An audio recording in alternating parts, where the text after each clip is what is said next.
Bonjour, on va continuer aujourd'hui notre partie, la 16e partie sur l'origine de la Bible. On a parlé la dernière fois sur le thème linguistique, ça veut dire comment la Bible nous a été transmise. On a vu que la Bible est transmise en trois langues en général, mais pas en particulier, parce qu'après il y a des traductions qui ont aidé à la transmission et la compréhension du texte biblique. Ces langues-là sont l'hébreu, l'ancien hébreu, puis il y a un peu d'araméen, et puis il y a le grec pour le Nouveau Testament et le grec pour le texte traduit de l'Ancien Testament, la Septante. Et en même temps, on a d'autres langues comme le latin avec la Vulgate et la Pishta, d'autres traductions en langue syriaque et en langue aussi arabe et en langue d'autres langues arméniennes, éthiopiennes, tous ces langues-là ont été un support que les savants utilisent pour la compréhension du texte biblique. Pourquoi les savants utilisent des traductions bibliques? Tout simplement parce qu'un texte biblique qui a été traduit représente un support historique qui a forcément disparu. Ça veut dire, par exemple, les gens qui ont traduit le texte biblique hébreu en langue grecque, au temps des Ptolémées, au IIIe siècle avant Jésus-Christ, nous ne possédons pas ce texte-là, hébreu. Mais on possède une certaine tradition de la Septante, en sachant que le texte de la Septante, l'original lui-même, on ne le possède pas, mais on possède une tradition. C'est un texte qui a été transmis, puis corrigé au fil des temps. Et c'est la même chose pour la Vulgate, qui est un texte traduit à partir d'un autre texte que le texte là on n'a pas, et la Vulgate représente une tradition de ce texte-là. Alors les textes traduits peuvent représenter des textes disparus en langue originale que les savants s'intéressent à voir comment le texte-là était au moment de la traduction, tout en sachant que la traduction ne peut pas représenter le texte original, car comme tout le monde le sait, traduire c'est trahir. Alors dans ce contexte, la traduction n'est qu'un support, n'est qu'un autre outil en plus qui peut nous aider à comprendre le texte original. Ça veut dire quelque chose en plus, c'est mieux que rien. En plus de ça, ça enrichit le texte lui-même, parce qu'il y a des lectures qu'on peut trouver dans des textes traduits qu'on ne trouve pas dans le texte original. Alors les savants vont conclure que cette addition-là, elle devrait exister dans le texte original, et puis elle a été oubliée ou que le scribe n'ont pas transmis pour des raisons. C'est aux exégètes qui doivent commenter ces choses-là. Alors nous, on a dit que on a parlé la dernière fois de l'hébreu, qui était la première langue dans laquelle le texte biblique a été transmis. Et puis l'hébreu, il s'est développé.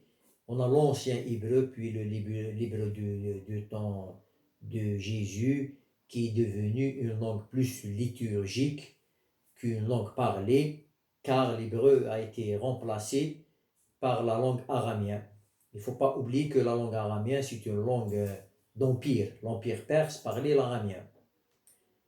Et la langue araméenne, c'est la même chose, c'est une langue sémitique euh, qui est proche de l'assyrien, qui est proche de l'hébreu, qui est proche de l'arabe. On dit qu'aujourd'hui, l'aramien est parlé dans un village en Syrie qui s'appelle Maloula. En arabe, c'est Ma'loula, c'est comme ça. C'est au nord, c'est un village chrétien. Ces gens-là parlent toujours l'araméen. Alors, cette langue-là, c'est une langue très très ancienne aussi, que les empires, l'empire perse, comme je viens de le dire, parlaient même c'est une langue, des diplomates, une langue comment dirais-je, de la communication, on s'entend. Parce elle a remplacé l'hébreu religieux. Et l'aramien tire son nom du pays d'Aram, l'ancien Syrie. Il fut parlé d'abord depuis Damas jusqu'au-delà du l'Euphrate. Il devint la langue officielle de l'Empire perse au 5e siècle avant Jésus-Christ. Les plus anciens monuments littéraires du rameau occidental nous sont offerts par l'aramien biblique. La partie de l'Ancien Testament écrite en langue araméenne sont les versets de Jérémie, et une partie d'Esdras, une partie de Daniel. Ajoutons peut-être complet des mots conservés dans la Genèse, un peu d'araméen dans la Genèse, parce que quand on a rédigé, mais c'est des langues très proches. Hein. On ne peut pas dire forcément que les mots qui se trouvent dans la Genèse sont des mots araméens, parce que c'est des mots ce sont des langues qui sont très apparentées. En plus de ça, les savants sont d'accord à fixer que la dernière rédaction du livre de Daniel est aux environs de l'an 165 avant Jésus-Christ. D'accord. Ça veut dire qu'on est dans les périodes où la langue araméenne était la langue officielle dans presque tout le Proche-Orient. Elle était concurrencée bien sûr avec le grec, avec l'invasion d'Alexandre le Grand en l'an 325. Alors, mais cette langue-là, même l'hébreu, même le grec, même toutes les langues, ont été supplantées par l'arabe après la conquête des musulmans vers le nord, après l'an 800. Et puis, c'est devenu une langue des spécialistes, tout simplement. Alors, l'araméen peut se diviser en dialectes, et tout ça, c'est le travail des savants, des philologues, qui se sont spécialisés. Maintenant, il y a une question qu'on peut trouver souvent dans les livres, et surtout dans la vie de Jésus. Quelle est la langue des Juifs au temps de Jésus, et quelle est la langue de Jésus lui-même? Ici, on est devant quelque chose que, historiquement parlant, d'une manière fixe, on ne peut pas vraiment répondre en quelle langue Jésus parlait. Jésus devrait parler la langue de son peuple, puisqu'ils savants disaient que le peuple en Galilée et en Judée parlait l'araméen, alors il devait parler l'araméen. En plus de ça, si les Juifs étaient des fervents nationalistes et des gens qui sont contre l'occupant, qu'il soit grec ou romain, alors ils devraient s'occuper de leur propre langue et essayer de ne pas vraiment parler la langue des étrangers, tout en sachant qu'il y avait beaucoup de Juifs de la diaspora qui adoptaient la langue des peuples où ils vivaient. Par exemple, si les gens vivaient en Alexandrie, il y avait le grec, les gens qui vivaient à Rome, il y avait la langue latine, il y avait en Arménie, en Grèce, il y a des Juifs qui vivaient en Arabie. Alors chaque Juif parlait la langue d'où il venait. Alors Jésus, il a enseigné l'évangile, il a prêché l'évangile, il a prêché la bonne parole. Normalement, ça devrait être en langue araméenne. Il y a d'autres spécialistes qui disent non, c'était en langue hébreu. Maintenant, la question se pose, est-ce que les gens pouvaient comprendre l'hébreu au temps de Jésus? Moi, personnellement, je ne peux pas répondre, parce que je sais que la langue qui était vraiment la langue de tout le monde, c'était l'araméen. Alors, nous, le plus grand problème, on n'a pas il y a certains spécialistes, des fois, je les entends parler, ils disent que pour comprendre une religion, la culture d'un peuple, etc., ils commencent à faire, il faut connaître sa langue originale. On ne peut pas comprendre quelque chose à travers la traduction. Or, tout le monde sait qu'on ne possède pas d'évangile. Les paroles de Jésus ont disparu. On ne possède que leur traduction. Alors, dans ce cas, comment ils peuvent prétendre, ils disent, on va étudier l'évangile? Non, c'est pas les paroles de Jésus qu'on a devant nous. On n'a que des traductions, que ce que les gens ont compris de Jésus. C'est pas ce que Jésus a dit. Alors, dans ce stade, euh, ça, on va le laisser, ce commentaire-là, on va le laisser pour la prochaine fois. Et la deuxième partie, on a le grec.